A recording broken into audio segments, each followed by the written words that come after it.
मैं लक्ष्मी यादव विज्ञान विषय के साथ हम लोग क्लास 8 की साइंस में चैप्टर नंबर कौन सा पढ़ रहे हैं? 9 पढ़ रहे हैं। चैप्टर 9 का नाम है दिव्यांगता। दिव्यांगता क्या है, कितने प्रकार की होती है और ये कितने टाइप की दिव्यांगता है जिसे सेंट्रल गवर्नमेंट ने अक्षमता की श्रेणी में रखा है। इन सारी चीजों के बारे में हम लोगों ने अभी तक बातचीत कर ली है। अच्छा बताइए, कितने प्रकार की दिव्यांगता को सेंट्रल गवर्नमेंट ने अक्षमता की श्रेणी में रखा है? एनीवन? कितने प्रकार की? 21। मत रिवीजन करिए, रिवीजन तो नहीं करिएगा आप लोग, सब करिएगा, ठीक है। आज हम लोग पढ़ेंगे एक बहुत ही महत्वपूर्ण टॉपिक जो है क्या? प्राथमिक उपचार यानी कि फर्स्ट एड। देखिए फर्स्ट एड क्या होता है। फॉर एग्जाम्पल, कोई व्यक्ति गिरा, उसे चोट लगी, उसका एक्सीडेंट हुआ, उसे डॉक्टर के पास ले जाना है। तो जब वो गिरा, उसे चोट लगी, वहां उसको उठाना, उसके हाथ पैर को चेक करना, ठीक है, सहलाना या उसको पट्टी बांध के डॉक्टर के पास तक ले जाना, मतलब उसको उठा करके डॉक्टर तक पहुंचाने के बीच में जो भी आप उसका ध्यान रखते हैं, उपचार करते हैं, वो क्या होता है? प्राथमिक उपचार होता है। तो प्राथमिक उपचार क्या है? एक ऐसा उपचार जो किसी इंजर्ड व्यक्ति को उस इंजर्ड एरिया से, जहां पर उसका एक्सीडेंट हुआ है, जहां उसे चोट लगी है, वहां से उठाकर डॉक्टर के पास तक पहुंचाने तक बीच में जो भी उसका ध्यान रखा जाता है, दवाओं की हेल्प से या उसे पट्टी कर करके जैसे भी किया जाए, ये सारी चीजें किसमें आती है? प्राथमिक उपचार की श्रेणी में आती हैं। अब अगर हम बात कर लिए प्राथमिक उपचार की, तो ये जान लें, एक चीज होती है प्राथमिक उपचार पेटी, फर्स्ट एड बॉक्स। बॉक्स है तो मतलब एक बॉक्स के जैसी संरचना होगी, और फर्स्ट एड बॉक्स मतलब ऐसी चीजें उसमें उपलब्ध होंगी जिन्हें हम फर्स्ट एड में यूज करते हैं। क्या हमारे विद्यालय में फर्स्ट एड बॉक्स अवेलेबल है? Yes ma'am. है ना? Yes ma'am. तो बहुत आसान है समझना आप लोग को। उसमें कौन कौन सी दवाएं उपलब्ध हो सकती हैं?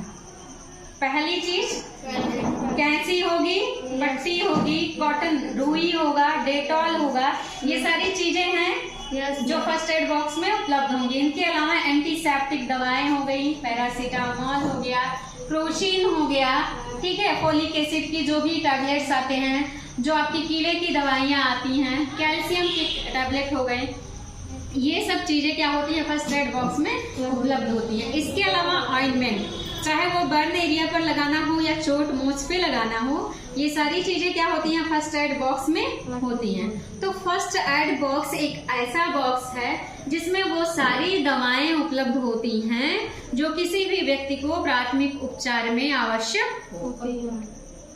समझ पाए आप लोग? ये तो इजी है क्योंकि आप लोग इसे तो देख ही रहे हो, ठीक है। अब हम लोग ये जान लें कि अगर फर्स्ट एड बॉक्स का हम उपयोग कर रहे हैं तो उसमें क्या क्या सावधानी बरतनी चाहिए। पहली पॉइंट ये है कि अगर फर्स्ट एड बॉक्स है तो उसमें जो दवाएं एक्सपायर्ड हो गई हैं, दो चीज होता है, एक होता है मैन्युफैक्चरिंग डेट और एक है एक्सपायर डेट। मैन्युफैक्चरिंग डेट ऐसा डेट है जिस पर उस प्रोडक्ट को बनाया गया है, चाहे वो दवाएं हो या और कोई खाने वाली चीज। फिलहाल हम फर्स्ट एड बॉक्स की बात कर रहे हैं तो हम दवाओं के बारे में ही जाने ज्यादा सही है। वो डेट जिसमें उस दवा को बनाया गया है वो क्या होगा? उसका मैन्युफैक्चरिंग डेट होगा। दूसरा डेट जो है वो है एक्सपायरी डेट। वह डेट जिस डेट में वो दवाएं क्या होंगी? एक्सपायर कर जाएंगी, निष्क्रिय हो जाएंगी, खराब हो जाएंगी, वो क्या है?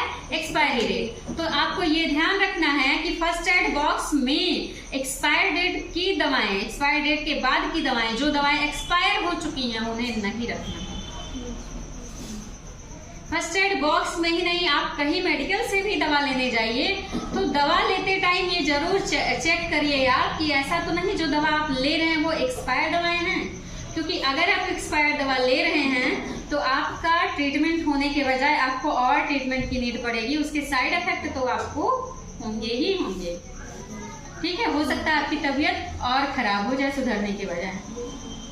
दूसरी पॉइंट, अगर हमारे पास कुछ ऑइंटमेंट है, ठीक है, जैसे मान लिया डेटॉल हो गया या कोई लोशन वगैरह जो चोट मोच पे लगाते हैं, तो इनको उस बॉक्स से अलग रखना है, क्योंकि डेटॉल का ढक्कन एक बार खुला और डब्बा थोड़ा सा इधर उधर हुआ और शीशी गिरी तो जितनी दवाएं हैं सब खराब हो सकती हैं। तीसरी बात, जो तीक्ष्ण गंध की दवाएं हैं, कुछ दवाएं ऐसी होती है जिनकी स्मेल अच्छी नहीं लगती है, उनको उस डब्बे में नहीं रखना है। ऐसा ना हो उस डब्बे को खोलते ही आपका तबीयत वैसे ही खराब हो जाए उस स्मेल से। ठीक है, तो ये सब सावधानियां आपको फर्स्ट एड बॉक्स में जो चीजें रख रहे हैं उनके रख रखाव में करना है। फर्स्ट एड बॉक्स में आपका ORS भी अवेलेबल होता है। ORS का फुल फॉर्म होता है, ये एक पाउडर होता है, इसका फुल फॉर्म है ओरल रिहाइड्रेशन। क्या है? Oral rehydration. S for solution. S for क्या है? सॉल्यूशन। ठीक है, जब हमें क्या होती है, वॉमिटिंग, उल्टी होती है, डिहाइड्रेशन हो जाता है, हमारे शरीर से वाटर निकल जाता है ज्यादा मात्रा में, तो उस कमी को फुलफिल करने के लिए ORS का एक पैकेट पाउडर देता है डॉक्टर, कहता है इसे गुनगुने पानी में मिलाकर पीना है आपको। ये क्या करता है, जो पानी की कमी हुई है उससे हमारे शरीर को रिलैक्स करता है, जितना वाटर, जो ज्यादा वाटर लॉस हो गया है उसको फिर रीगेन करने में मदद करता है, आपके वॉमिटिंग को कंट्रोल करता है। इसके अलावा ग्लूकॉन डी के पाउडर भी होते हैं, फर्स्ट एड बॉक्स में होते हैं ना। आपको जरूरत है, थकावट महसूस हो रही है, आपका ज्यादा डिहाइड्रेशन हो गया है, आपको ग्लूकॉन डी 1 चम्मच 1 गिलास पानी में मिलाकर दिया जाता है एनर्जी के लिए। ठीक है, तो ये सब चीजें हुई। अब अगली चीज हम लोग ये जान ले कि अगर किसी व्यक्ति का एक्सीडेंट हो चुका है तो उसका हम कैसे प्राथमिक उपचार में किन किन बातों को ध्यान रखेंगे। पहली चीज ये है कि अगर कहीं कट गया है, छिल गया है, घाव बन गया है तो उसे मिट्टी, बालू, रेत में नहीं ले जाएंगे। दूसरी बात, उस पर मक्खी नहीं बैठनी चाहिए घाव पर। ठीक है, और इसके अलावा अगर किसी एरिया में मान लिया फ्रैक्चर हो गया है, हड्डी टूट गई है, ठीक है, तो खुद डॉक्टर बन के उसको ऐसे हिला डुला के चेक बार बार नहीं करना है, उस एरिया को बहुत हिलाना नहीं है, उसे उठा करके डॉक्टर के पास ही ले जाना है। वही एक्सरे, अल्ट्रासाउंड करके जो करना होगा वो डॉक्टर ही ट्रीटमेंट करेगा। ठीक है, इसके अलावा अगर किसी एरिया पे ज्यादा चोट लगी और बहुत ज्यादा ब्लड बह रहा है, उस एरिया को टाइटली दबा के पकड़ना है, उसे बांध देना है ताकि ब्लड का जो बहाव है वो रुक सके। अगर ब्लड बहाव नहीं रुक रहा है तो आपके पास एक साफ कपड़ा अगर हो और बर्फ का क्या हो, क्यूब हो, टुकड़ा हो, उसमें लपेट करके उस एरिया पर अगर आप रख रहे हैं तो रुधिर का थक्का बनना आसान हो जाएगा, यानी रुधिर का बहना कम हो जाएगा या रुक जाएगा। एक बहुत ही इम्पोर्टेंट पॉइंट, अगर आपका हाथ हुआ जैसे ये एरिया, ऐसे एरिया जो आपके हार्ट के ऊपर है, ठीक है, अगर वहां इंजरी कट हो जा रहा है और ब्लड जो है वो तेजी से बह रहा है तो उसको आप क्या करेंगे, टाइटली पकड़ेंगे, बांधेंगे और कोशिश करिए उस एरिया को ऐसे ऊपर ही उठा करके ऐसे पकड़े रहिए, ऊपर ही रखिए, क्योंकि अगर डाउन किया तो जो हार्ट है वो ब्लड पंप करता है और उस एरिया से बहुत तेजी से ब्लड लॉस हो सकता है। और अगर ऐसे रहेगा, ऐसा नहीं ब्लड लॉस नहीं होगा, वो कम होगा, ब्लड लॉस जो है वो क्या होगा, कम होगा। तो ये सब थी क्या सावधानियां जो हमें फर्स्ट एड के दौरान बरतनी है। ठीक है, और कोई दिक्कत किसी को? ये टॉपिक समझने में कोई समस्या हुई आपको?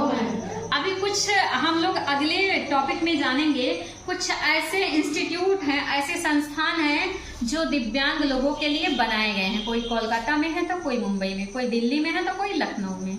तो कौन सी संस्था कहाँ पर है इसके बारे में हम लोग अगले दिन सीखेंगे। Any problem to anyone? Okay, thank you class.